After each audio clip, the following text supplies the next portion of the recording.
शरणं प्रपद्ये माता पिता युवतयस्तनया विभूति सर्वं यदेव नियमेन मदन्वयानाम् आद्यस्य नः कुलपतेर्वकुलाभिरामं श्रीमद्ददङ्घ्रियुगलं प्रणमामि भूतं सरश्च मादाह्वयपट्टनाद श्रीभक्तिसारकुलशेखरयोगिवाहान् भक्ताङ्घ्रिरेण प्रकालयतीन्द्रमिश्रान् श्रीमत्पराङ्कुशमुनिं प्रणतोऽस्मि नित्यम्।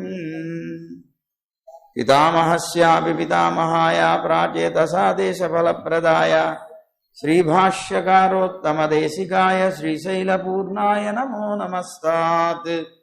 शुक्लाम्बरधरं विष्णुं शशिवर्णं चतुर्भुजं प्रसन्नवदनं ध्यायेत् सर्वविघ्नोपशान्तये। यस्य द्विरदवक्त्राद्याः पारिषद्याः परस्सदं विघ्नं निघ्नन्ति सततं विश्वक्सेनं तमाश्रये। ज्ञानानन्दमयं देवं निर्मलस्फटिकाकृतिम् आधारं सर्वविद्यानां हयग्रीवमुपास्महे। पूजन्तं राम रामेति मधुरं मधुराक्षरम् आरुह्य कविताशाखां वन्दे वाल्मीकिकोकिलम्। गोष्पदीकृतवारासिं असखीकृतराक्षसं रामायण महामाला रत्नं वन्दे नीलात्मजम्। मनोजवं मारुततुल्यवेगं जितेन्द्रियं बुद्धिमतां वरिष्ठं वातात्मजं वानरयूथमुख्यं श्रीरामदूतं शिरसा नमामि। यत्र यत्र रघुनाथकीर्तनं तत्र तत्र कृतमस्तकाञ्जलिं बाष्पवारि परिपूर्णलोचनं मारुतिं नमत राक्षसान्तकम्। वेदवेद्ये परे पुंसि जाते दशरथात्मजे वेदः प्राचेतसादासीत् साक्षात् रामायणात्मना। श्रीराघवं दशरथात्मजमप्रमेयं सीतापतिं रघुकुलान्वयरत्नदीपम् आजानुबाहुमरविन्ददलायताक्षं रामं निशाचरविनाशकरं नमामि। वैदेही सहितं सुरद्रुमतले हैमे महामण्डपे मध्ये पुष्पकमासने मणिमये वीरासने सुस्थितम्। अग्रे वाचयति प्रभञ्जनसुते तत्त्वं मुनिभ्यः परम् व्याख्यान्तं भरतादिभिः परिवृतं रामं भजे श्यामलम्। धर्मात्मा सत्यसन्धश्च रामो दाशरथिर्यदि पौरुषे च प्रतिद्वन्द्वः शरैनं जहि रावणिम्। आपदामपहर्तारं दातारं सर्वसम्पदां लोकाभिरामं श्रीरामं भूयो भूयो नमाम्यहम्। तपस्वाध्याय निरतं तपस्वी वाग्विदाम्बरं नारदं परिपप्रच्छ वाल्मीकिर्मुनिपुङ्गवम्। श्रीरङ्गसिंहगिरिदेशिकपादसेवा प्राप्ताखिलद्रविडवेदरहस्य जातम्। श्रीगौतमान्वयजमाश्रितभागधेयं गोपालदेशिकमहं शरणं प्रपद्ये।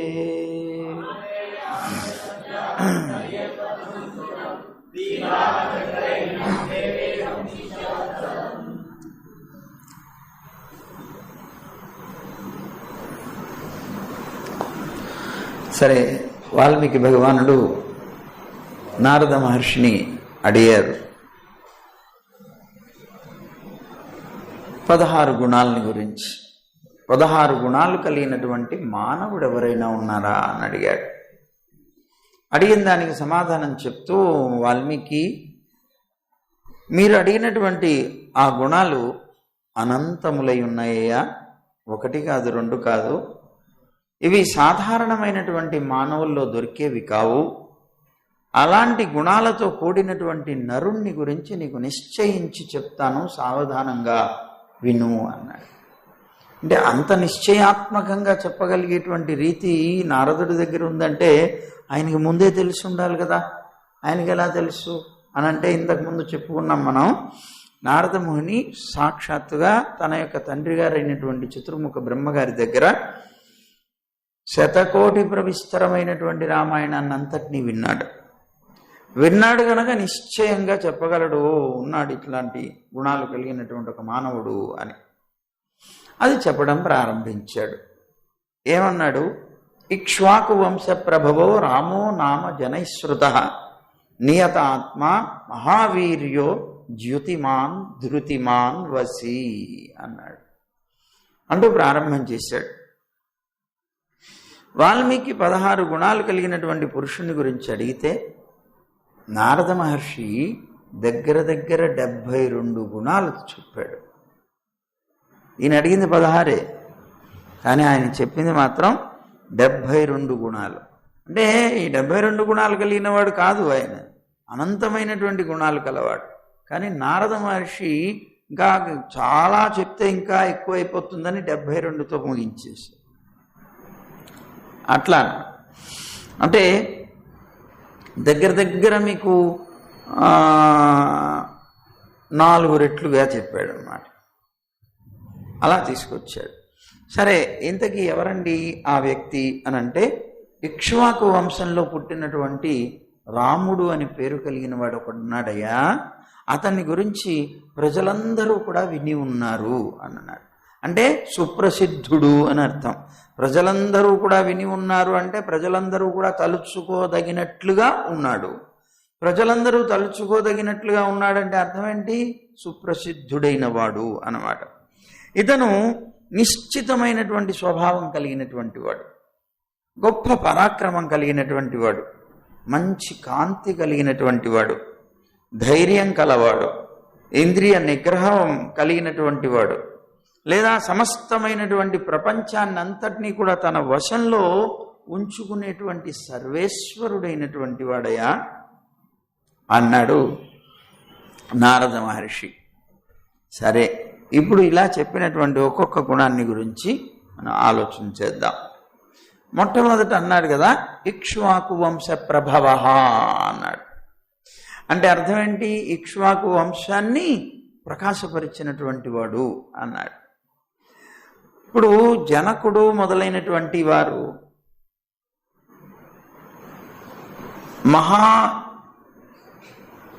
మహానుభావులైనటువంటి వాళ్ళందరూ కూడా ఉండగా కులంలో, ఎందుకని అనంటే వాళ్ళందరూ ఉన్నప్పటికీ కూడాను ఇక్ష్వాకు వంశానికి ఇంత గొప్పతనం ఎందుకు వచ్చింది? జనక మహారాజు యొక్క వంశం కూడా మామూలుది కాదు. అంత గొప్ప వంశాలు ఎన్నో ఉండగా కూడా రాముడు ఇక్ష్వాకు వంశంలోనే ఎందుకు అవతరించాలి? ఆ ఇక్ష్వాకు వంశానికి ఎందుకు గొప్పతనం వచ్చింది అని అంటే, అది కౌసల్య యొక్క తపఃఫలం కావచ్చు, దశరథుడు యొక్క తపఃఫలం కావచ్చు, ఏ జన్మలో వాళ్ళు తపస్సు చేశారో పరమాత్మని సంతానంగా పొందాలని. అయితే ఇక్కడ అలా ఇక్ష్వాకు వంశ ప్రభవాన్ని, ఇక్ష్వాకు వంశాన్ని ప్రత్యేకంగా చెప్పడంలో ఉన్నటువంటి అర్థం ఏమిటి అంటే, భగవంతుడు స్వయంగా ఇక్కడ అవతరించాడు గనక ఆ వంశానికి కూడా ఒక కీర్తి వచ్చింది.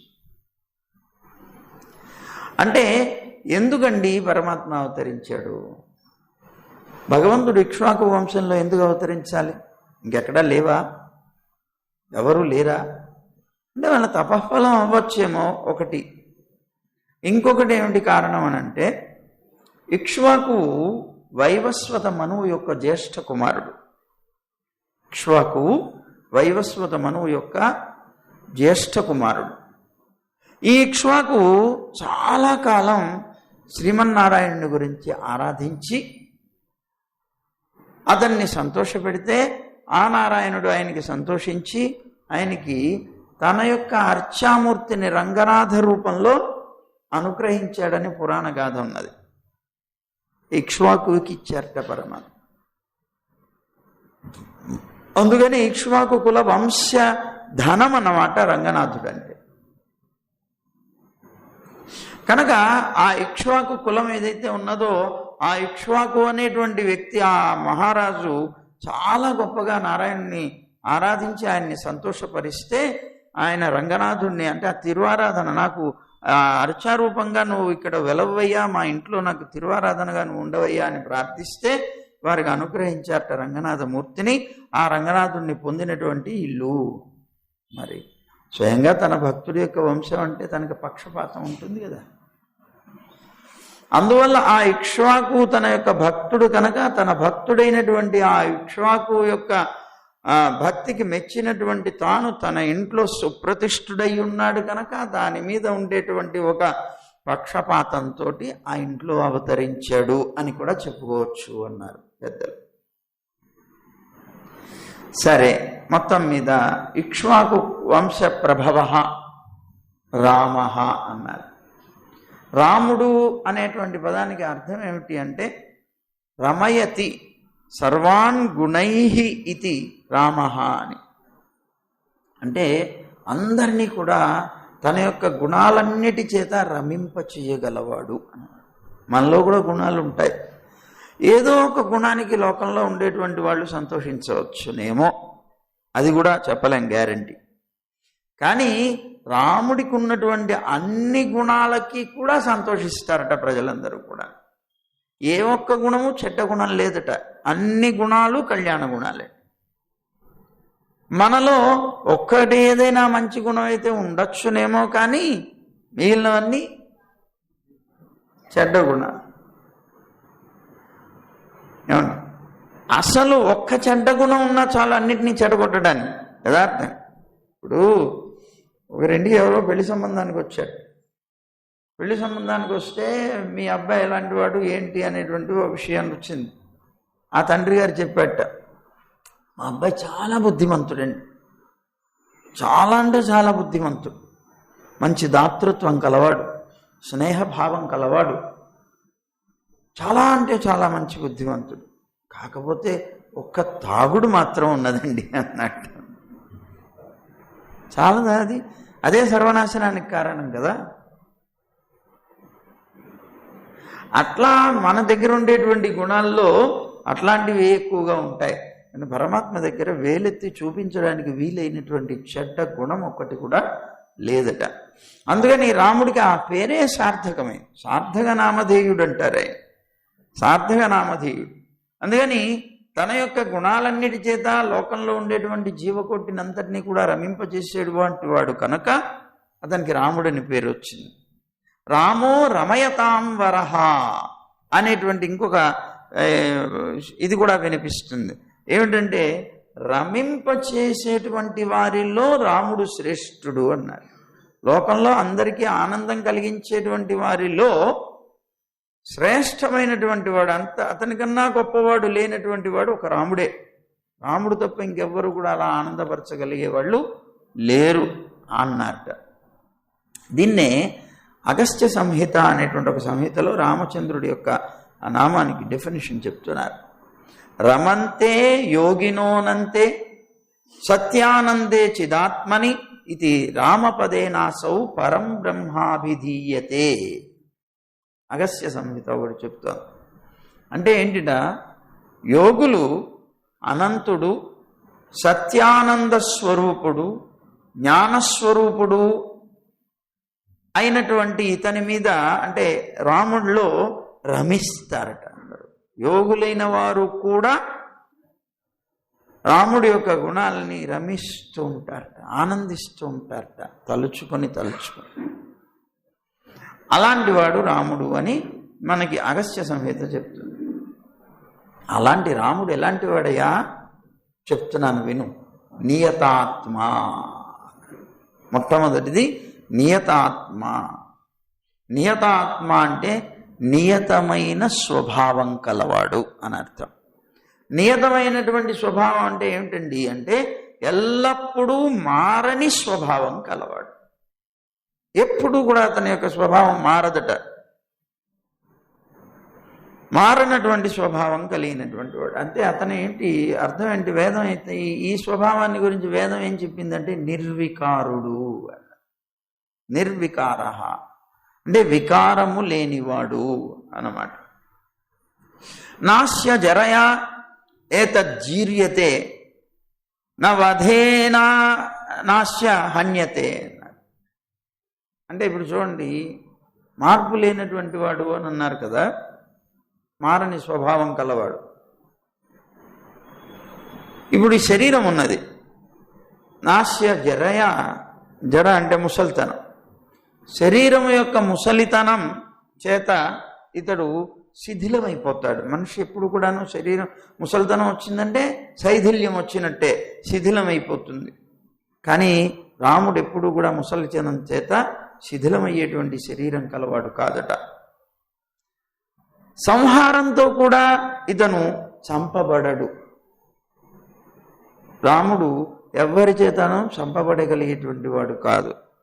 పోనీ శరీరం ఏదైనా శిథిలమవుతుంది అనుకుంటే శిథిలమయ్యేటువంటి శరీరం కలవాడు కాడు. అంటే అతనికి ముసలితనం లేదు, మృత్యువు రాదు. మరి ఎప్పుడు ఎలా ఉంటాడండి ముసలితనం రాకపోతే? నిత్య యవ్వనుడు, నిత్యము కూడాను యవ్వనంలోనే ఉంటాడట రాముడు. అలాంటి వాడు. ఇతనికి ఏమీ మార్పు లేదు. నిన్న మనం చెప్పుకున్నాం కదా, అపహత పాప్మా విజరో మృత్యు అనేటువంటిది ఆయన యొక్క స్వరూపం అన్నమాట.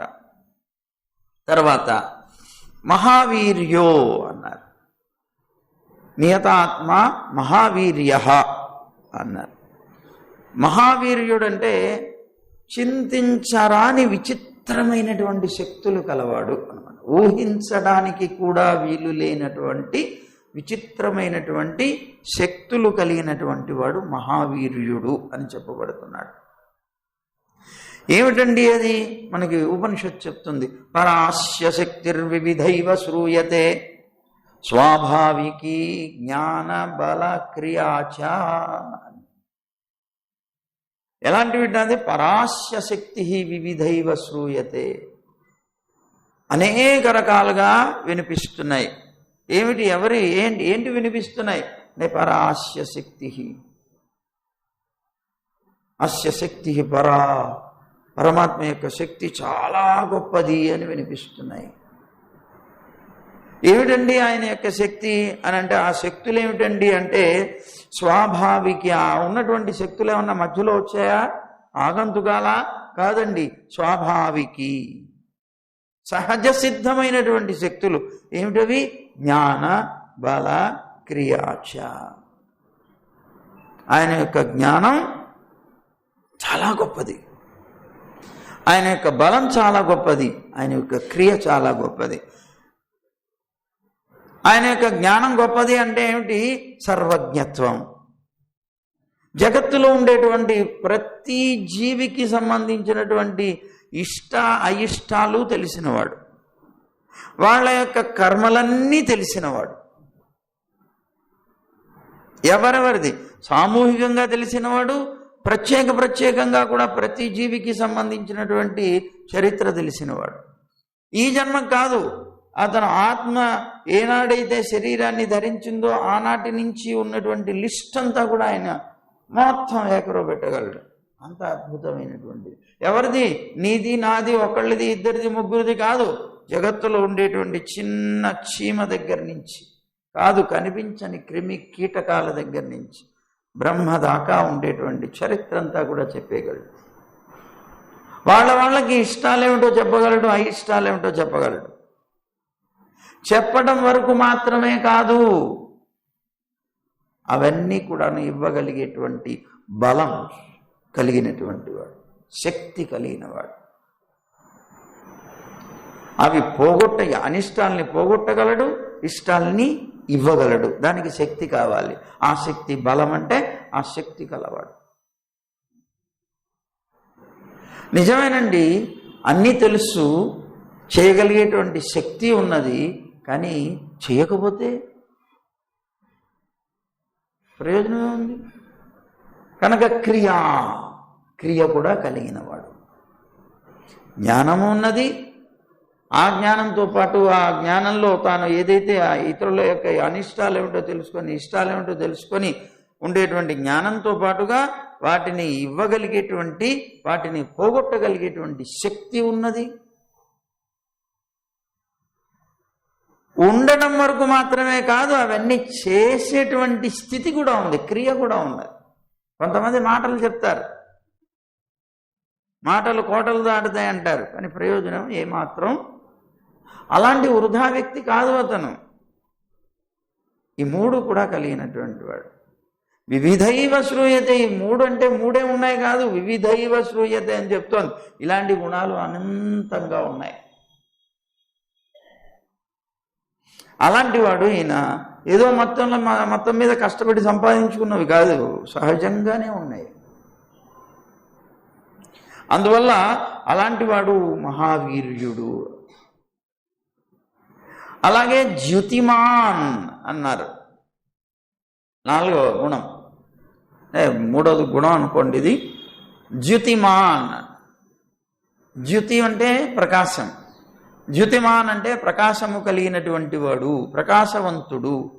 ఆ ప్రకాశం ఎక్కడి నుంచి వచ్చిందండి? స్వయం ప్రకాశకుడు.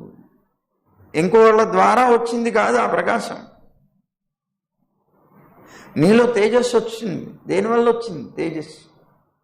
నువ్వు అనుష్ఠానం చేస్తే పరమాత్మని గురించి చాలా గొప్పగా అనుష్ఠానం చేయగా చేయగా చేయగా చేయగా తేజస్సు అనేటువంటిది నీలో నుంచి బయటికి పొంగుతుంది. అలా కష్టపడి సంపాదించుకున్నదా కాదు, స్వయంగా స్వయం ప్రకాశకుడు ఆయన. ఎవరి దగ్గర నుంచో తెచ్చుకున్న ప్రకాశం కాదు ఇది. అంటే అర్థం ఏంటి? జ్ఞానస్వరూపుడు అని అర్థం. ఆ జ్ఞానస్వరూపుడు అని అంటే ఇప్పుడు ఎలాంటిదండి? స్వరూపం అంటున్నాం కదా, జ్ఞానమే స్వరూపంగా కలవాడు అంటే అర్థం ఏంటండి? దానికి ఉపనిషత్తు చెప్తుంది, విజ్ఞాన ఘన ఏవ ప్రజ్ఞాన ఘన అన్నది. అంటే జ్ఞానపు ముద్దయే ప్రకాశము.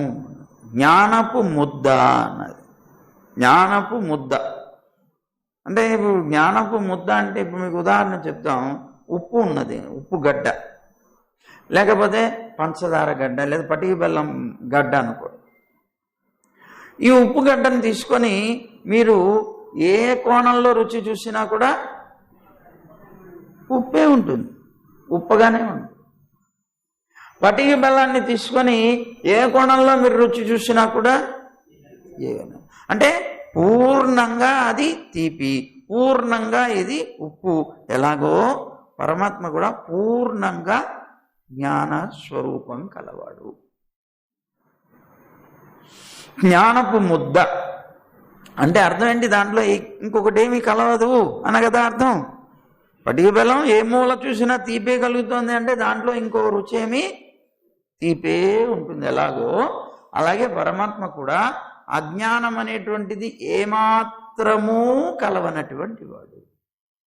జ్ఞానపు ముద్ద అంటుంది. విజ్ఞాన ఘన.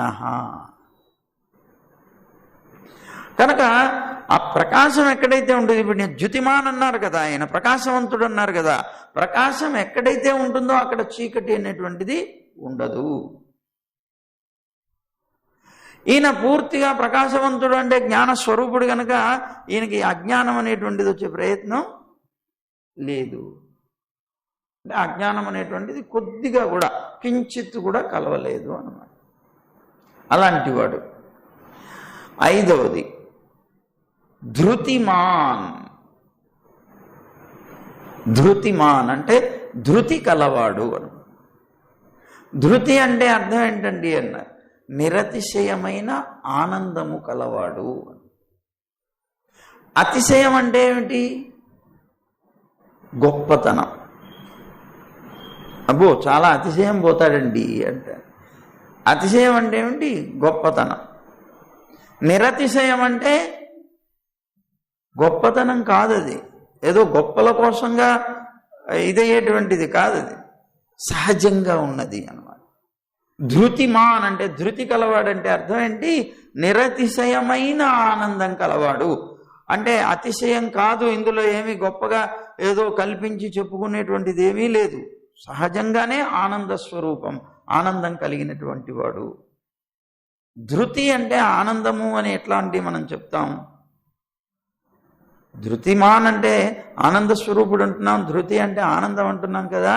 దీనికి ఏమిటి ప్రమాణం అంటే మనకి ధృతిస్తు తుష్టి సంతోష అని నిఘంటువు చెప్తోంది.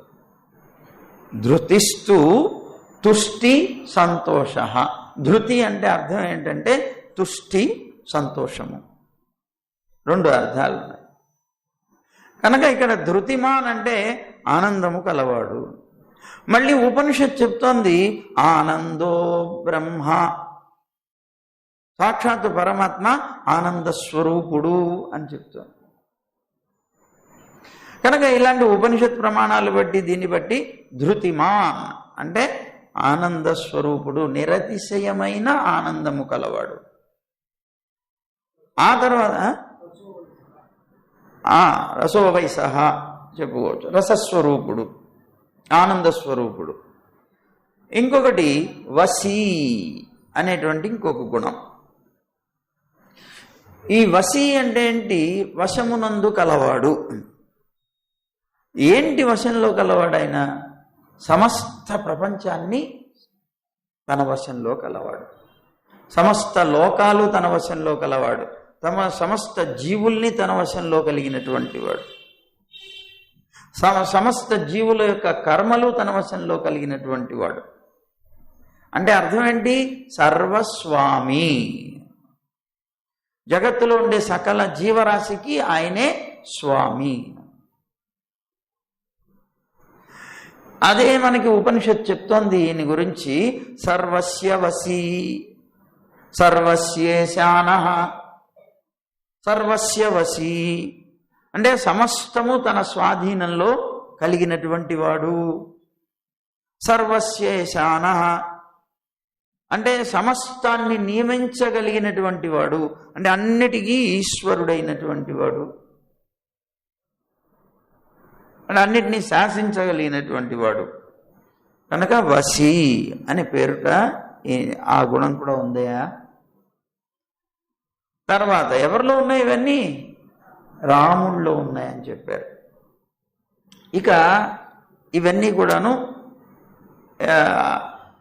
ఆత్మగుణాలు అనుకోండి, దగ్గర దగ్గర సామాన్యంగా చెప్పుకుంటూ వచ్చారు. ఇంకా గుణాల్లో రాముడి యొక్క విగ్రహ వైలక్ష్యాన్ని తెలియజేసేటువంటి గుణాలు చెప్తున్నారు. అంటే పరమపదంలో విగ్రహ వైలక్షణ్యం చెప్పబడింది, పరమపదంలో విగ్రహ వైలక్షణ్యం చెప్పబడింది.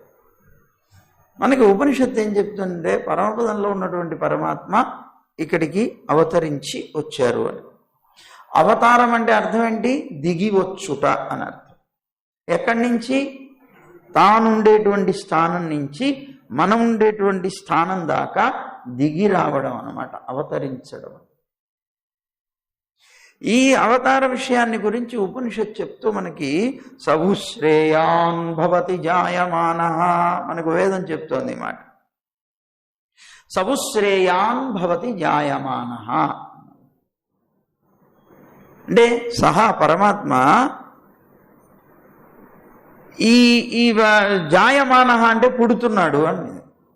తాను ఎక్కడో ఉన్నటువంటి తాను ఈ లోకంలోకి వచ్చి పుడుతున్నాడు. దీనికి ఉపనిషత్తు చెప్తుంది చాలా అందంగా, చాలా అర్థాలు, 4 రకాలైనటువంటి అర్థాలు చెప్తుంది ఈ ఒక్క వాక్యానికి. పెద్దలు చెప్తున్నారు సవు శ్రేయాన్ భవతి జాయమానః అనేది వాక్యం.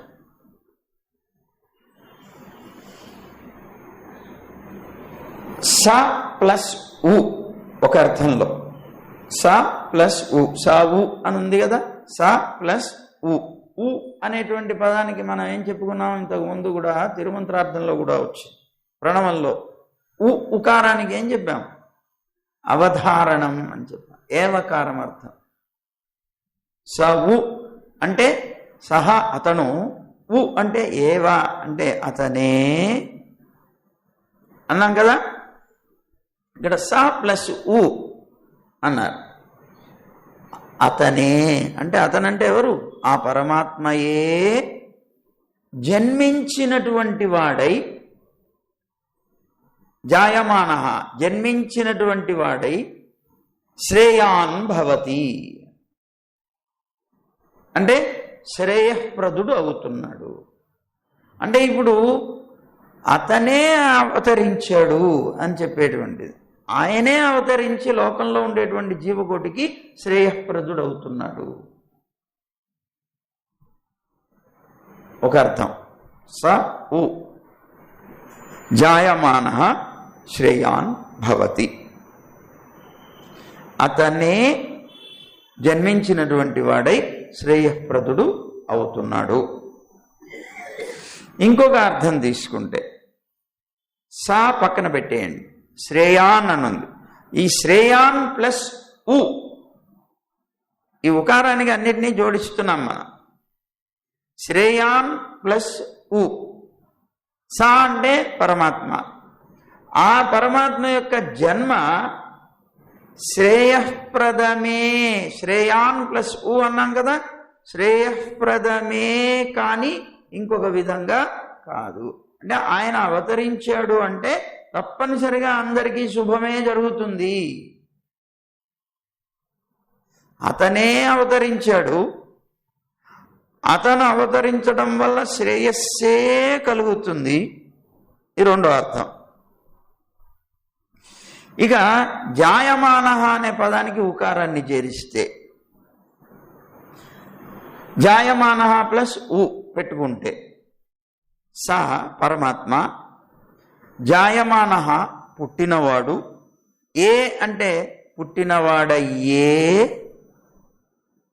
పరమాత్మ అవతరించినటువంటి వాడయ్యే శ్రేయఃప్రదుడు అవుతున్నాడు.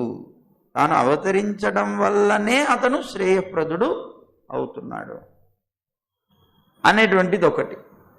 తర్వాత భవతి అనేటువంటి ఒక పదం ఉన్నది, క్రియాపదం. దానికి ఉకారాన్ని చేర్చి, అంటే భవతి ప్లస్ ఉ అంటే జన్మని పొందినటువంటి పరమాత్మ శ్రేయఃప్రదుడు అయ్యే తీరుతాడు.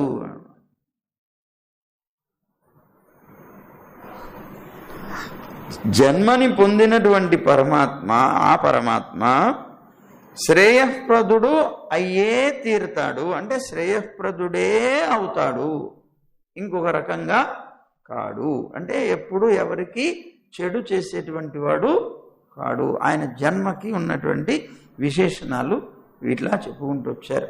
ఆ ఉ ఏవా అనేటువంటి ఒక్కదాన్ని అన్నిటికీ చేర్చుకుంటూ వచ్చి అతన్నే జన్మించి శ్రేయఃప్రదుడు అవుతాడు ఒక అర్థం అయితే, ఆయన యొక్క జన్మ ఏదైతే ఉందో అది శ్రేయఃప్రదమే తప్ప ఇంకొకటి కాదు అనేటువంటిది చెప్తూ, ఇంకొకటి ఆయన ఆయన పుట్టినవాడయ్యే శ్రేయఃప్రదుడు అవుతాడు, ఆయన జన్మించియే శ్రేయఃప్రదుడు అవుతాడు.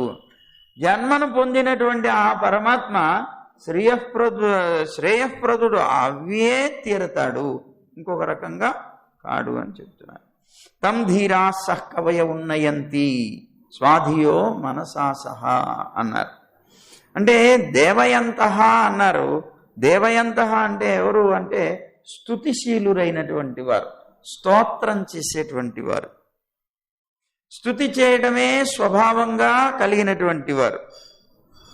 కనుక ఇది కేవలం వైదికమై ప్రసిద్ధమైనటువంటిది కాకుండా లౌకిక ప్రసిద్ధం కలది అని చెప్పడం కోసంగా జనైశ్రుత అని ఇందాక శ్లోకంలో అన్నారు కదా, రామో నామ జనైశ్రుత, జనుల చేత కీర్తింపబడేవాడు. అంటే అదేంటి, లోకంలో ఏదో వేదం చెప్పింది అందువల్లనే ఇది ప్రమాణం కాదు. ఈ రాముడి యొక్క గుణాలన్నీ కూడాను జనుల చేత కీర్తింపబడ్డాయి. అంటే ఈ లోకంలో కూడా మనుష్యులైనటువంటి వారు కూడా కీర్తించేది, ఏదో వేదం మాత్రమే కీర్తించేది కాదు. మామూలు మనుష్యులు కూడా కీర్తించే అద్భుతమైనటువంటి గుణాలు కలిగినటువంటి వాడు అని చెప్పడం కోసమని జనైశ్రుత. ప్రజలందరూ అనుకుంటుంటే విన్నటువంటి గుణాలయ్యా ఇవన్నీ. అబ్బా, ఇంతవాడు రాముడు, ఇంతవాడు రాముడు, ఇంతవాడు రాముడు అని అందరూ కూడా రాముడి యొక్క గుణాలన్నీ అయోధ్య వాసులందరూ, ఇతర రాజ్యాల్లో ఉన్నటువంటి వాళ్ళందరూ చెప్పుకుంటుంటే వినబడుతూ ఉంటాయి ఇవన్నీ. అంటే నేనేదో నారాయణుడి యొక్క భక్తుడిని కనుక నేను చెప్పాను, నాకేదో పార్షియాలిటీ ఆయన మీద ఎక్కువ ఇది ఉన్నది కనుక నేను చెప్పాను అనుకుంటావేమో. వేదంలో చెప్పబడ్డాయి, వేద ప్రమాణాలు చూపించా. వేదంలో చెప్పాయంటే వేదం అనేటువంటిది ఆయన యొక్క ముఖం నుంచే వచ్చింది కదండి, అందుకని ఆయన్ని స్తోత్రం చేసింది అని అనుకుంటావేమో. కాదు, జనైశ్రుత, లోకంలో ఉండేటువంటి మానవులు కూడా కీర్తిస్తున్నటువంటి అద్భుతమైనటువంటి గుణాలే అవి. ఇంకా చెప్తాను నేను జాగ్రత్తగా. బుద్ధిమాన్, నీతిమాన్, వాగ్మి, శ్రీమాన్, శత్రునిబర్హణ, విపులాంశో మహాబాహు, కంబుగ్రీవో మహాహను అన్నారు. ఇవన్నీ దివ్యమంగళ విగ్రహానికి సంబంధించినవి, జాగ్రత్తగా వినండి. శ్రీరాముడు బుద్ధిమంతుడు, అది ఆత్మ సంబంధం. నీతిమంతుడు ఆత్మ సంబంధం. వాగ్మి మంచి వాక్కు కలిగినటువంటి వాడు, ఆత్మ ఈ శరీర సంబంధంకి వస్తుంది. శ్రీమంతుడు మంచి సంపద కలిగినటువంటి వాడు, శరీర సంబంధం. శత్రువుల్ని సంహరించేవాడు, శరీర సంబంధం. విపులాంశుడు అంటే ఉన్నతమైనటువంటి మూపులు కలిగినటువంటి వాడు. ఈ మూపులు అంటారు కదా, ఉన్నతమైనటువంటి మూపులు కలిగినటువంటి వాడు.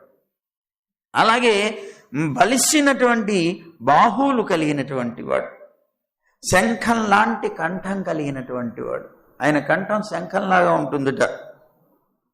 అలాగే చెక్కిళ్ళ యొక్క పైభాగం ఎప్పుడు ఉన్నతంగా ఉంటుందిట. అందుకనే మనకి పెరుమాళ్ళ యొక్క బుగ్గలలాగా ఉంటాయి. చూడండి ఎలా ఉన్నాయి, చూడండి, చూసారా, అలా ఉన్నతంగా ఉంటాయట. ఇట్లా చెప్పినటువంటి తాను ఇప్పుడు పైన చెప్పారు ఆత్మగుణాలు కొన్ని, శరీర గుణాలు కొన్ని. ఇవన్నీ దేనికి ఉపయోగపడతాయిట అంటే సృష్టికి ఉపయోగపడేటువంటి గుణాలు. ఈ శ్లోకంలో చెప్తున్నటువంటివి సృష్టికి ఉపయోగపడేటువంటి గుణాలని చెప్తున్నాడు. ఎట్లా ఉపయోగపడతాయండి? బుద్ధిమాన్ అన్నారు. బుద్ధిమాన్ అంటే ఏంటి? సర్వజ్ఞుడు అని అర్థం. బుద్ధిమంతుడు, బుద్ధి అంటే జ్ఞానం, జ్ఞానం గలవాడు. ఎట్లా ఉంది ఆ జ్ఞానం? సర్వజ్ఞత్వం.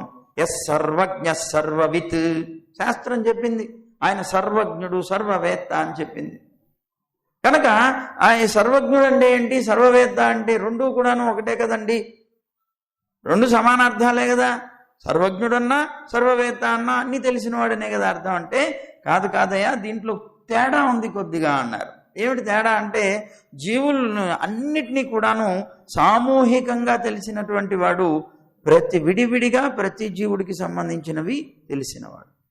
సామూహికంగా జీవుల యొక్క ఇష్టాలు అనిష్టాలు తెలిసినవాడు, ప్రత్యేకంగా ప్రతి జీవికి సంబంధించినటువంటి ఇష్ట అనిష్టాలు తెలిసినటువంటి వాడు.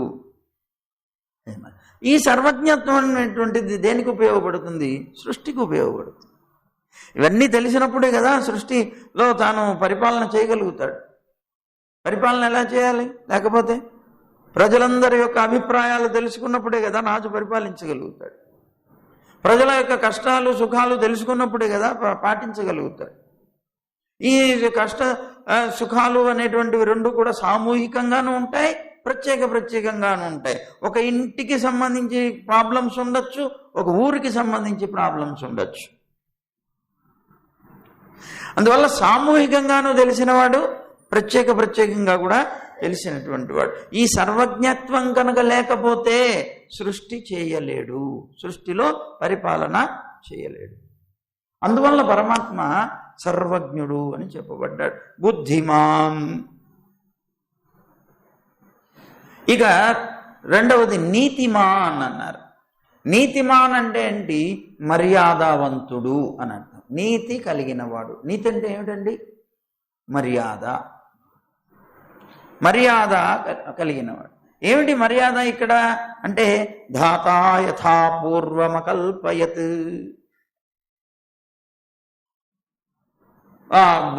బ్రహ్మ ధాత అంటే చతుర్ముఖ బ్రహ్మ. యథా పూర్వమకల్పయత్, ఇంతకు ముందు కల్పంలో ఎలాగైతే సృష్టించాడో అలాగే మళ్ళీ యథాతథంగా సృష్టి చేశాడు. యథాపూర్వం, ఆనాడు ఏం చేశాడో సృష్టి, దేని తర్వాత ఏంటి అలాగా క్రమంలో ఏదో చేశాడో అలాగే మళ్ళీ సృష్టి చేసుకుంటూ వచ్చాడు. ఇది మర్యాద, ఆ హద్దు దాటకుండా. అలాగే ఏష సేతుర్విధరణ ఏష లోకానాం అసంభేదాయ. అని చెప్తోంది ఇంకొక ప్రమాణం. ఏష సేతుర్విధరణ అంటే అర్థం ఏంటి? ఒకదానికొకటి తాకి. ఇప్పుడు లోకంలో ఈ సమస్త లోకాలన్నింటినీ పరమాత్మ సృష్టించాడు. మర్యాద చూడండి ఇక్కడ తమాషా. ఏష సేతుర్విధరణ ఏష లోకానామ సంభేదాయ. పరమాత్మే ఈ లోకాలన్నింటినీ, సమస్త లోకాలు, గోళాలు, గ్రహాలు అన్నిటినీ సృష్టించాడు. సృష్టించినటువంటి తాను ఎలా సృష్టించాడు అంటే కోట్లు కోట్లు ఉన్నాయి. అవన్నీ ఎన్ని కోట్లు కోట్లు ఉన్నప్పటికీ కూడా ఒకదానిని ఒకటి తాకకుండా, తగలకుండా విడివిడిగా నిలుపుతూ ఉండేటువంటి మర్యాద కలిగినటువంటి వాడు పరమాత్మ. మరి చూడండి, గెలాక్సీలో ఎన్నో గ్రహాలు ఉన్నాయి. అవి ఒకదాన్ని ఒకటి తాకుతాయా? అసంఖ్యాకంగా ఉన్నాయి, కానీ ఒకదాన్ని ఒకటి తాకవు. అంటే దేని మర్యాద అంటే హద్దు. వాటి హద్దులో ఉండేలాగా నియమనం చేయగలిగేటువంటి వాడు అన్నమాట. అలాంటి వాడు పరమాత్మ. అంటే సృష్టించినటువంటి దాన్ని క్రమబద్ధంగా ఒక మర్యాద అంటే ఒక కట్టుబాటు నడపడం అనేటువంటిదే నీతి. ఆ నీతి ఉన్నటువంటి వాడు తాను. అక్కడ ఈ లోకంలో జన్మించిన తర్వాత, అవతరించిన తర్వాత ఇక్కడ ఒక మర్యాద కలిగిన వాడు. అందుకనే మర్యాద పురుషుడు అంటాం మన రాముడు. ఏమిటండి మర్యాద అంటే? ఇందాక చెప్పాం కదా, హద్దు. మర్యాద అంటే హద్దు తెలిసి ప్రవర్తించేవాడు. హద్దు తెలిసి ప్రవర్తించడం అంటే ఏమిటి? ఎప్పుడైనా సరే మర్యాద అతను మర్యాద లేదండి అంటే అర్థం ఏంటి? ఎవరో ఒక ఆయన వచ్చాడు, పెద్ద ఆయన. ఆ పెద్ద ఆయనతో ఈయన మాట్లాడటంలో ఎవరు ఎందుకు వచ్చావు అన్నాడు అనుకో, ఏమిటో ఆయనకి మర్యాద లేదా? ఏమిటో మర్యాద లేదా అంటాడేంటి? నీ హద్దు ఏమిటో నీకు తెలీదా? నువ్వు చిన్నవాడివి, పెద్దవాళ్ళతో ఎలా మాట్లాడాలో తెలీదా? అంటే చిన్నవాడి అయినటువంటి నీ హద్దుని మీరి నువ్వు ప్రవర్తిస్తున్నావు. అదే మర్యాద లేకపోవడం. అంటే అర్థం ఏంటి? నీకన్నా పెద్దవాళ్లతో ఎలా ప్రవర్తించాలో, నీతో సమానమైన వయస్సు కలిగినటువంటి వాళ్ళతో ఎలా ప్రవర్తించాలో, నీకన్నా తక్కువ వయస్సు కలిగినటువంటి వాళ్ళతో ఎలా ప్రవర్తించాలో తెలిసి ప్రవర్తించడం మర్యాద. రాముడికి బాగా తెలుసు. రాముడు చాలా చక్కగా దాన్ని పాటించాడు. అందుకే మర్యాద పురుషుడు అన్నారు. ఎక్కడ ఎవరికి అవమానం కలిగించడం కానీ, ఒక కష్టం కలిగించడం, నష్టం కలిగించడం తన యొక్క మాటల్లో కానీ తన ప్రవర్తనలో కానీ ఉండేది కాదట. తన హద్దుని ఎరిగి ప్రవర్తించేవాట. కనుక ఈ లోకంలో కూడా చూసినా నీతిమాన్ అతను. సృష్టి సంబంధమైనటువంటి కార్యానికి సంబంధించిన గుణాలుగా తీసుకున్నప్పటికీ కూడా ఆ మర్యాద తెలిసినటువంటి వాడు. పూర్వం ఎలాగైతే సృష్టించాడో అదే ప్రకారంగా సృష్టించడం కానీ, సృష్టింపబడినటువంటివి ఏవి కూడాను వాటి యొక్క హద్దుని దాటి ప్రవర్తించడం లేకుండా, ఇప్పుడు ఎందుకు మన భూమండలం ఉంది, ఈ భూమి ఉంది. భూమి చూడండి, అది తిరుగుతుంది. తను ఎప్పుడు కూడా తన యొక్క హద్దుని దాటి వెళ్ళదు. దాని రింగ్ ఏదైతే ఉందో ఆ రింగులోనే తిరుగుతుంది. భగవంతుడు ఏదైతే నియమనం చేశాడో అంత మాత్రమే అలాగే తిరుగుతుంది తప్ప కొన్ని కోట్ల సంవత్సరాల నుంచి తిరుగుతుంది. ఏనాడు కూడా దాని హద్దుని దాటలేదు. సృష్టి అలా చేస్తాడు ఆయన. సరే, ఇలా చెప్పుకుంటుంటే ఒక సందేహం వస్తుంది ఒకటి. ఏంటంటే మరి సృష్టిలో అట్లా అండపిండ బ్రహ్మాండాలని సృష్టించి ఇంత మర్యాదగా నిలిపాడు కదండి, హద్దుల్లో నిలిపాడు కదా. అవి అచేతన పదార్థాలు. మరి చేతనులుగా మనని సృష్టించాడు కానీ మనకి మర్యాద లేదు కదా. వాటినైతే వాటి మర్యాదల్లో నిలపగలిగాడు కానీ మనని మాత్రం నిలపలేకపోతున్నాడు ఏమిటి పరమాత్మ? అంటే ఆయన నిలిపే ప్రయత్నమే చేస్తున్నాడు కానీ మనకన్నా అచేతన పదార్థాలే నయం అనిపించేలా మనం బ్రతుకుతున్నాం. మనకు ఉండేటువంటి అజ్ఞానం చేత, మన అజ్ఞానం చేత ఆ అచేతన పదార్థాలే మనకన్నా నయం అనిపించేలా మనం బతుకుతున్నాం అన్నమాట. చైతన్యం కలిగి కూడా ఆ దోషం మనది అన్నమాట. సరే, అయిపోయింది. తర్వాత వాగ్మి అన్నారు. వాగ్మి అంటే అర్థం ఏంటి అంటే శోభన వాక్ అస్య అస్థితి వాగ్మి అని. శోభనమైనటువంటి వాక్కు కలిగినటువంటి వాడు, ప్రశస్తమైనటువంటి వాక్కు. ఆయన మాట్లాడాడంటే మాట్లాడితే వినడం కోసమే వచ్చేవాళ్ళట ప్రజలందరూ కూడాను. చాలు, ఏం మాట్లాడాడో తర్వాత సంగతి, ఆయన ఏం చెప్పాడో తర్వాత సంగతి. ముందు ఆయన మాట్లాడుతూ ఉంటేనే ఎంత ఆనందంగానో వినాలి వినాలి వినాలి అనే ఆర్తి కలిగి ఉండేది. అంత మధురంగా మాట్లాడేవాడు. ఆయన మాటల్లో ఎక్కడా కూడాను ఎవ్వరికి ఏ విధమైనటువంటి నష్టం కష్టం కలిగించేలాగా ఉండదుట. ఆయన మాట్లాడుతుంటే ప్రతి వాళ్ళు కూడా, ఎంతో దుర్మార్గుడైనటువంటి వ్యక్తి కూడా వశపడిపోయేవాట, ఆ మాటకే కట్టుబడిపోయేవాడు. అలాంటి అద్భుతమైనటువంటి మాట నేర్పు కలిగినటువంటి వాడట ఆయన.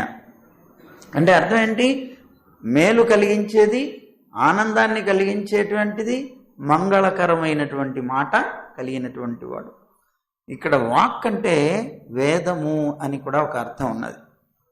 అంటే వాగ్మి అనడం చేత ప్రశస్తమైనటువంటి వాక్కు గలవాడంటే మంచి వేదాన్ని, సకల వేదములను ప్రవర్తింపచేసినవాడు అని కూడా అర్థం వస్తుంది. వాక్ అంటే వేదం అనే అర్థం కూడా మనం చెప్పుకున్నాం, వాగ్విదాం వరం అనేటువంటి నారదుడి యొక్క గుణాల్లో.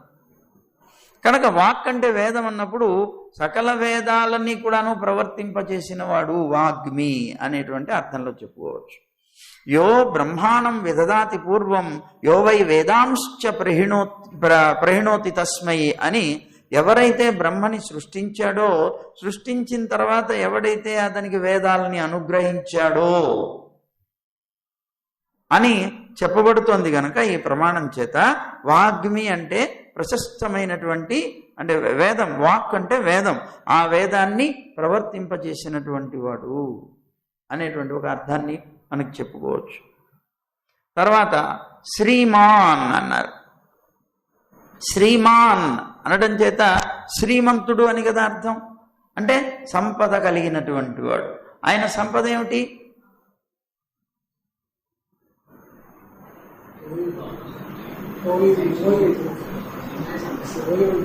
ఏమండి మీ సంపదలు ఏంటండి అని అడిగారు అనుకోండి, ఉన్నాయండి మా సంపదలు ఉన్నాయి, స్థిరాస్తులు ఉన్నాయి, చరాస్తులు ఉన్నాయి అంటామా లేదా? స్థిరాస్తులు ఉన్నాయి, చరాస్తులు ఉన్నాయి. పరమాత్మకి సంపద ఏమిటి? స్థిరాస్తి చరాస్తి రెండు ఉన్నాయి. ఆయనకి స్థిరాస్తి ఉంది, చరాస్తి ఉంది. స్థిరాస్తి అంటే ఏది? నిత్య విభూతి అని. చరాస్తి అంటే ఏంటి? లీలా విభూతి. మనకి ఇది మన పురుష సూక్తం చెప్తుంది కదా, పాదోస్య విశ్వాభూతాని త్రిపాదస్యామృతం దివి. విశ్వాభూతాని, ఈ విశ్వంలో ఉండేటువంటి అనేక రకాలైనటువంటి అండపిండ బ్రహ్మాండాదులు కానీ, లేకపోతే భూతాని, భూతాలు కానీ, జీవులు కానీ, ఇవన్నీ కూడాను ఆయనకి ఒక పాదంట. మనం అనుకుంటున్నాం అమ్మో ఇమ్మో ఇంత ఇంత ఇంత అని. ఆయనకి ఒక పాదంతో సమానం. అంటే ఇవన్నీ కూడా కలిపి బ్రహ్మలోక పర్యంతం ఉండేటువంటి అన్నీ కూడా ఒక పాదం, అంటే ఒక వంతు ఆయన సంపదలో. ఆయన సంపదలో 1%. పర్సెంట్ అంటే 100 వస్తుంది అనుకోండి, 1/4 అనుకోండి. మరి ఆయనకు ఉండేటువంటిది ఆ లోకం ఉన్నదే త్రిపాదస్య అమృతం దివి. 3 పాదాలు వైకుంఠధామంట, నిత్య విభూతి. 3 పాదాలు నిత్య విభూతి అయితే ఒక పాదం లీలా విభూతి అన్నారు. ఇక్కడ విభూతి అంటున్నారు ఏంటండి అంటే, విభూతి అంటే ఐశ్వర్యము అని అర్థం. నిత్య విభూతి అంటే స్థిరాస్తి అన్నమాట. లీలా విభూతి అంటే చరాస్తి. ఇది మార్పులు చెందుతూ ఉంటుంది కదా. చరాస్తి అంటే అర్థం ఏంటి? మార్పులు చెందేటువంటి అవకాశం ఉన్నది. స్థిరాస్తి అంటే ఎప్పుడూ అలాగే ఉండేది, మార్పులు చెందుతూ ఉండేది. బ్రహ్మలోకం దాకా ఉండే లోకాలన్నీ మార్పులు చెందుతూనే ఉంటాయి కదా. ప్రతి కల్పానికి ఇవన్నీ నశించిపోతాయి. మళ్ళీ కల్పం ప్రారంభమైన తర్వాత మళ్ళీ సృష్టింపబడతాయి. పోనీ మహా ప్రళయంకి వచ్చేటప్పటికి బ్రహ్మలోకంతో సహా అన్నీ నాశనం అయిపోతాయి. మళ్ళీ సృష్టి చేయాల్సి వచ్చినప్పుడు మళ్ళీ ప్రారంభమవుతాయి. కనుక ఇలా మార్పులు చెందేటువంటి కనుక లీలా విభూతి అని. అంతేనా? లీలా విభూతి అంటే ఏంటి? లీలా అంటే ఏంటి? ఆట. అంటే తాను ఆడుకోవడానికి వీలైన సంపద. తాను ఆడుకోవడం ఏమిటి అంటే ఈ లోకంలో మనతో వచ్చి కొద్దిగా ఆటలు పాటలు చేస్తూనే ఉంటాడు కదా ఆయన. అవతారాలు ఎత్తి ఈ లోకంలో ఉండేటువంటి జీవకోటితో తాను కూడా జీవనం సాగిస్తూ వాళ్ళ కర్మలు తాను స్వీకరించి, వాళ్ళ వృత్తులు తాను స్వీకరించి, వాళ్ళతో పాటు అరమరికలు లేకుండా సంచరించి, ఇవన్నీ కూడా ఆయనకి ఆటే కదా. మరి అంటే అలా ఆటగా వచ్చి ఈ లోకంలో కొంతకాలం గడిపి వెళ్ళిపోతాడు. మరి ఎప్పుడైనా ఏదైనా చోటకి వెళ్ళామనుకోండి, సపోజ్ ప్లే గ్రౌండో ఎక్కడో ఏదో అనుకొని మనం కూడా ఒకటి పెట్టుకొని వెళ్ళామనుకోండి, మరి అక్కడ ఉండాలి కదా. ఆట ఒక రోజుతో సరిపోదు కదా. 4 గంటలు ఆడేసి పరిగెట్టుకుంటూ వచ్చేయం కదా. 4 రోజులు ఉండవలసి వస్తుంది. మనకి కూడా ఏదో ఒకటి అక్కడ గెస్ట్ హౌస్ ఉండాలి కదా. మరి అంటే ఈ లోకమే ఒక గెస్ట్ హౌస్ ఆయన. ఈ లోకంలోనే ఆయనకి గెస్ట్ హౌస్ ఉన్నాయట. అక్కడక్కడ పెట్టుకున్నాడు. మనకైతే ఒకే చోట పెట్టుకుంటాం, ఆయన అక్కడక్కడ పెట్టుకున్నాడు. ఆ లీలా విభూతి అని చెప్పబడేటువంటి ఈ లోకంలోకి వచ్చిన తర్వాత ఈ లోకంలో మరి ఒక గెస్ట్ హౌస్ కట్టారంటే ఏముంటాయండి అందులో? ఏముంటాయి? బెడ్రూమ్ ఉంటుంది, కిచెన్ సాపాటు చేసేది ఉంటుంది, ఇంకా ఏమండి హాల్ ఉంటుంది. ఎందుకు? ఎవరైనా వస్తే వ్యవహారాలు గట్రాలు మాట్లాడడానికి. ఇంకా పూజా గది ఉంటుంది. అంటే ఇవన్నీ ఉంటాయి కదా. మరి ఈ లోకంలో ఆయనకి ఇవన్నీ ఉన్నాయా? ఉన్నాయిటండి. ఆయనకి బెడ్రూమ్ ఏదండి? శ్రీరంగంట. ఏమండి మరి బెడ్రూమ్ వచ్చింది కానీ కిచెన్ ఏదండి? మరి పూరీ జగన్నాథ. అక్కడ 10 నిమిషాలకు ఒకసారి ఆరగింపు అవుతుంది. ఇంత కాదు, గంగాళాలు అవుతాయి. అక్కడ ఉండే వంటశాల కిలోమీటర్ ఉంటుంది. అది ఆయన కిచెన్. ఏమండి ఆయన పడగ్గదేమో ఇది మన కావేరీ నది ఒడ్డున ఆయన చూడండి, మన ఏసీ అన్నమాట. సహజమైన ఏసీ అది. 2 కావేరీల మధ్యలో పడుకున్నాడు. బెడ్రూమ్ ఎప్పుడు అట్లా ఉండాలి. అలా పెట్టుకుని ఆ బెడ్రూమ్ అదైతే, పడక గది అదైతే, ఆహారం తీసుకునేటువంటిది పూరీ జగన్నాథం అయితే, పూజా గది ఏదండి? బదరికాశ్రమం. తపస్సు గట్రాలన్నీ అక్కడ. మరి డబ్బు వ్యవహారం ఏమండి? తిరుమల, ద్వారక కాదు, తిరుమల. డబ్బు దశకం వ్యవహారం గట్రాలన్నీ అక్కడ. రోజు లెక్కలు. ఇవాళ ఎంత వచ్చింది? 4 కోట్లు స్వామి, ఇవాళ 4 కోట్లు వచ్చింది. రేపు 5 కోట్లు వచ్చింది. రోజు పొద్దున్నే సుప్రభాతం అయిన తర్వాత కొలువు అని ఉంటుంది. ఆ కొలువులో పంచాంగ శ్రవణం ఉంటుంది. పంచాంగ శ్రవణం అవగానే పెరుమాళ్ళకి వినిపిస్తారు. నిన్న ఏమొచ్చినాయి, ఏంటి వచ్చినాయి, రోజు లెక్కలు అనమాట. అది ఆ లెక్కలు, ఆ వ్యవహారం అంతా కూడా తిరుమల. అలా వచ్చి కొంతకాలం ఇక్కడ ఉండి కొంతకాలం ఆడుకొని వెళుతూ ఉంటాడు. లీలా విభూతి అన్నారు. అలాగా ఆయన శ్రీమాన్. అందువల్ల సమృద్ధమైనటువంటి లీలా విభూతి, నిత్య విభూతి అనేటువంటి 2 విభూతులు, 2 ఐశ్వర్యాలు కలిగినటువంటి వాడు అన్నాడు. అలాగే శ్రీ కాంతి సంపదోర్ లక్ష్మ్యాం అని. సంపద అంటే ఏమిటి? ఇంకోటి అర్థాలు చెప్తున్నారు, పర్యాయ పదాలు.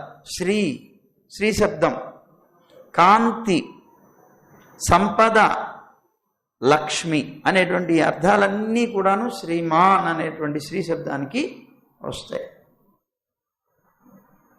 అంటే ఏంటి? కాంతి గలవాడు. శ్రీమాన్ అంటే బ్రహ్మాండమైనటువంటి కాంతి కలిగినటువంటి వాడు, బ్రహ్మాండమైన సంపద కలిగినటువంటి వాడు, లక్ష్మిని తన సొత్తుగా కలిగినవాడు అని శ్రీమాన్ అనేటువంటి పదానికి అర్థం చెప్పారు. ఇక్కడ సహజంగా ఐశ్వర్యం కలవాడు, ఐశ్వర్యవంతుడండి అంటాడు. ఐశ్వర్యవంతుడు అంటే డబ్బు గలవాడు అని అర్థం అనుకుంటాం మనం కదా, కానీ కాదు, సంపద గలవాడు కాదు ఐశ్వర్యవంతుడు అంటే. ఐశ్వర్యం అంటే ఏంటి అర్థం అంటే నియమన సామర్థ్యం అని. ఒకళ్ళని నియమించగలిగేటువంటి సామర్థ్యానికి ఐశ్వర్యం అని పేరు. మరి ఒకళ్ళని నియమించాలంటే డబ్బు ఉంటేనే కదా అవుతుంది. ధనవంతుడు అయినప్పుడే ఇంకోళ్ళు నియమించగలుగుతావు, లేకపోతే నీ మాట వినేవాడు ఉంటాడు. కనుక ధనవంతుడు అని అంటారు ఐశ్వర్యవంతుడు అంటే. అంతేగాని యథార్థంగా దాని అర్థం ఏంటి? నియమన సామర్థ్యం కలిగినటువంటి వాడు. ఈయన సాక్షాత్తు పరమాత్మ లోకాలన్నింటినీ కూడాను నియమించగలిగినటువంటి వాడు కనుక ఆయనకి ఆ శ్రీమంతుడు అన్నారు. అంటే ఐశ్వర్యవంతుడు, శాసించగలిగిన వాడు అన్నమాట. అలాగే ఇంకొక గుణాన్ని చెప్పుకుంటూ వస్తే శత్రు నిబర్హణ అన్నారు. శత్రువులు అంటే ఎవరండి? శత్రువున్ తద్విరోధిన నిబర్హయతి ఇది శత్రు నిబర్హణ. అంటే శత్రువులు అంటే విరోధులు ఎవరైతే ఉంటారో వాళ్ళని నాశనం నిబర్హయతి అంటే నాశనం చేసేటువంటి వాడు కనుక ఇతనికి శత్రు నిబర్హణుడు అని. అతని శత్రువుల్ని నాశనం చేయగలిగిన సమర్థుడు అన్నమాట. బర్హ్ హింసాయాం అని ఒక ధాతు తన శత్రువుల్ని నాశనం చేయగలవాడు అనేటువంటి అర్థాన్ని ఇస్తుంది. అందుకని నిబర్హయతి అని బర్హ్ అనేటువంటి ధాతు వచ్చిందనమాట. అలాగే ఈ శత్రువులు ఎవరండి అని, శరీరానికి సంబంధించిన వారు ఉంటారు, శరీర సంబంధులకు సంబంధించినటువంటి విరోధులు ఉంటారు. అలా తన శరీరానికి ఆపద కలిగించేవారు కానీ, తన సంబంధికులైనటువంటి వాళ్ళకి ఆపద కలిగించేటువంటి వాళ్ళకి కానీ, వాళ్ళని కానీ నాశనం చేయగలిగినటువంటి శక్తి కలవాడు.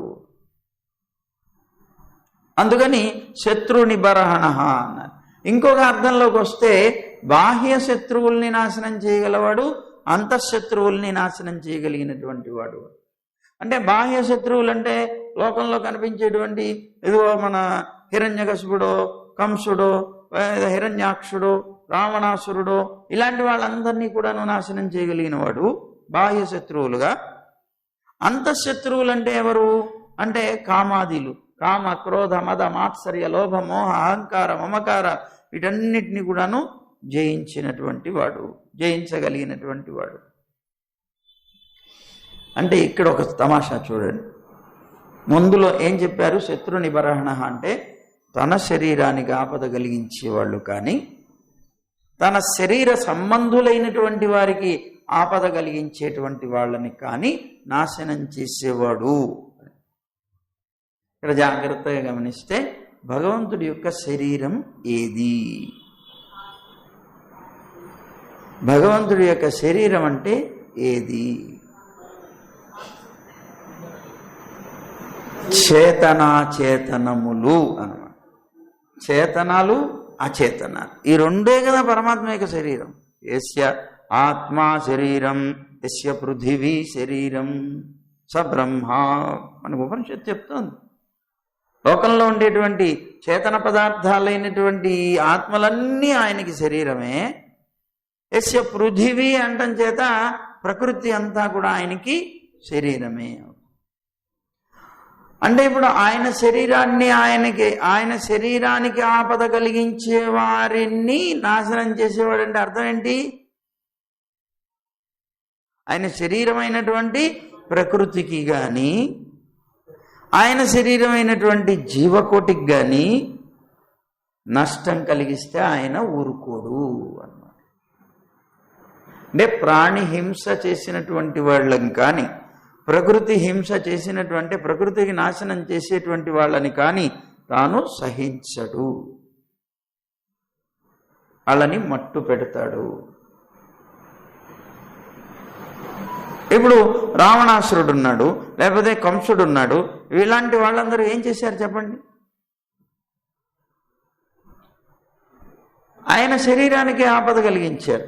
ఆయన శరీరం అంటే జీవులు, ప్రకృతి, వీటన్నిటికీ హాని కలిగించారు గనక వాళ్ళని నాశనం చేశాడు. ఎప్పుడు కూడా అలాంటి వాళ్ళని బ్రతకనివ్వడు, నాశనం చేస్తాడు పరమాత్మ. ఎందుకంటే ఆయనకి ఐశ్వర్యం అంతా ప్రపంచమే కదా మరి. అందువల్ల ఈ జగత్తుకి కీడుని కానీ వినాశనాన్ని కలిగించేటువంటి శత్రువుల్ని ఉపేక్షించడు, నాశనం చేస్తాడు. ఏష భూతపతి ఏష భూతపాల. ఇతనెవరట అంటే భూతపతి అన్నారు. అంటే ఈ లోకంలో ఉండేటువంటి భూతాలు జీవకోటికి అంతటికీ కూడా పతి, నాయకుడై ఉన్నాడు, రక్షకుడై ఉన్నాడు. ఏష భూతపాల, ఈ భూతాలన్నింటినీ కూడాను పాలించేటువంటి వాడు తానై ఉన్నాడు. అంటే సకల భూతాలకి భర్త తానే అయి ఉన్నాడు, పాలించేవాడు తానే అయి ఉన్నాడు అని శృతి చెప్తాడు. కనుక ఇంత మటుకు మనం చూసాం. రేపు మిగిలినది చూద్దాం. సర్వం శ్రీకృష్ణార్పణం.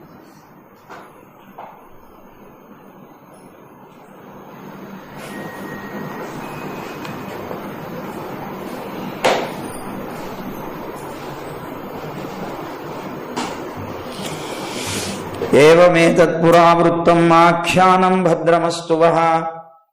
ప్రవ్యాహరత విశ్రబ్దం బలం విష్ణోః ప్రవర్ధతాం. బలం విష్ణోః ప్రవర్ధతాం. బలం విష్ణోః ప్రవర్ధతాం. బలం విష్ణోః ప్రవర్ధతాం. లాభస్తేషాం జయస్తేషాం కుతస్తేషాం పరాభవః. ఏషామిందీవరశ్యామో హృదయేషు ప్రతిష్ఠితః. కాలే వర్షతు పర్జన్యః పృథివీ సస్యశాలిని. దేశోऽयं క్షోభరహితో బ్రాహ్మణాः సంతు నిర్భయాः. కావేరీ వర్ధతాం కాలే కాలే వర్షతు వాసవః. శ్రీరంగనాథో జయతు శ్రీరంగశ్రీశ్చ వర్ధతాం. స్వస్తి ప్రజాభ్యః పరిపాలయంతాం న్యాయేన మార్గేణ మహీం మహిషాః. గోబ్రాహ్మణేభ్యో శుభమస్తు నిత్యం. లోకాః సమస్తాః సుఖినో భవంతు.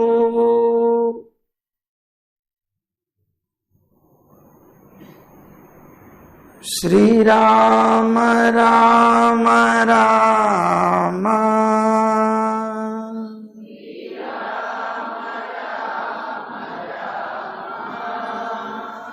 శ్రీరామ రామ రామ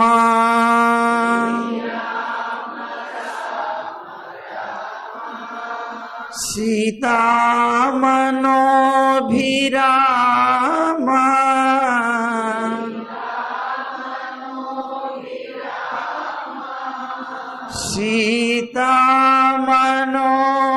సీతామనోభిరామ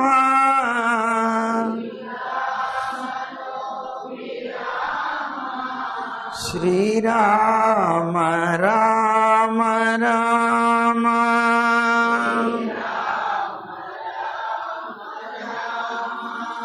జయ రామ రామ రామ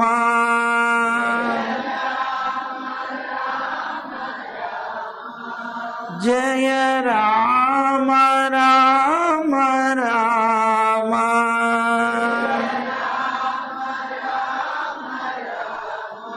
శ్రీరామ రామ రామ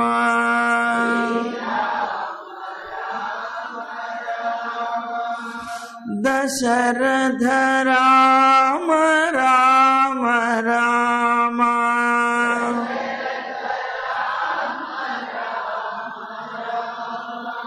దశరథ రామ రామ రామ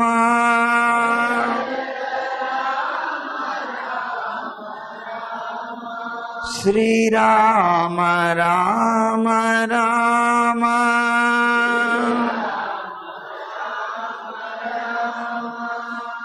కౌసల్య రామ రామ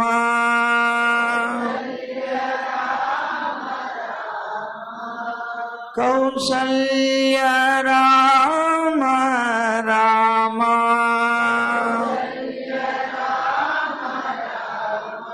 శ్రీరామ రామ రామ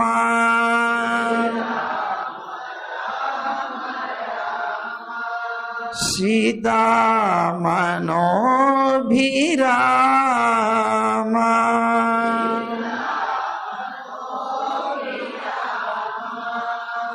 శ్రీరామ రామ రామ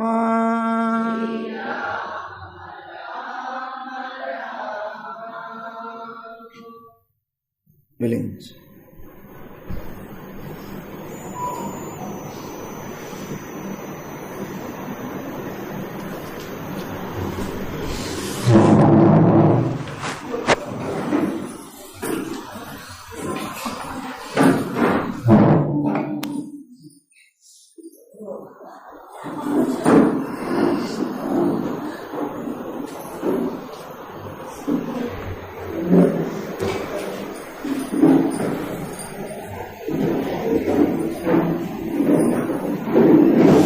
మంగళం కోసలేంద్రాయ మహనీయ గుణాబ్దయే చక్రవర్తి తనూజాయ సార్వభౌమాయ మంగళం వేద వేదాంత వేద్యాయ మేఘశ్యామలమూర్తయే పుంసాం మోహన రూపాయ పుణ్యశ్లోకాయ మంగళం విశ్వామిత్రాంతరంగాయ మిథిలా నగరీపతే భాగ్యానాం పరిపాకాయ భవ్య రూపాయ మంగళం త్యక్త సాకేతవాసాయ చిత్రకూట విహారిణే సేవ్యాయ సర్వయమినాం ధీరోధారాయ మంగళం సౌమిత్రిణా చ జానక్యా చాపబాణాసిధారిణే సంసేవ్యాయ సదా భక్త్యా స్వామినే మమ మంగళం దండకారణ్యవాసాయ ఖండితామరశత్రవే గృధ్రరాజాయ భక్తాయ ముక్తిదాయాస్తు మంగళం సాదరం శబరీదత్త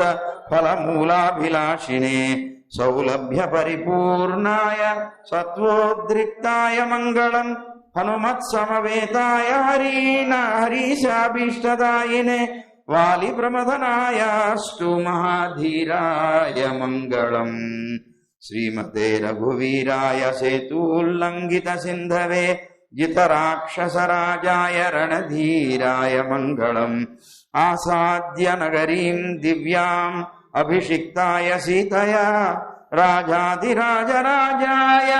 రామభద్రాయ మంగళం మంగళాశాసనపరైః మదాచార్య పురోగమైః సర్వైశ్చ పూర్వైరాచార్యైః సకృతాయాస్తు మంగళం కాయేన వాచా మనసేంద్రియైర్వా బుద్ధ్యాత్మనా వా ప్రకృతే స్వభావాత్ కరోమి యద్యత్ సకలం పరస్మై నారాయణాయేతి సమర్పయామి శ్రీమన్నారాయణాయేతి సమర్పయామి. సర్వం శ్రీకృష్ణార్పణమస్తు.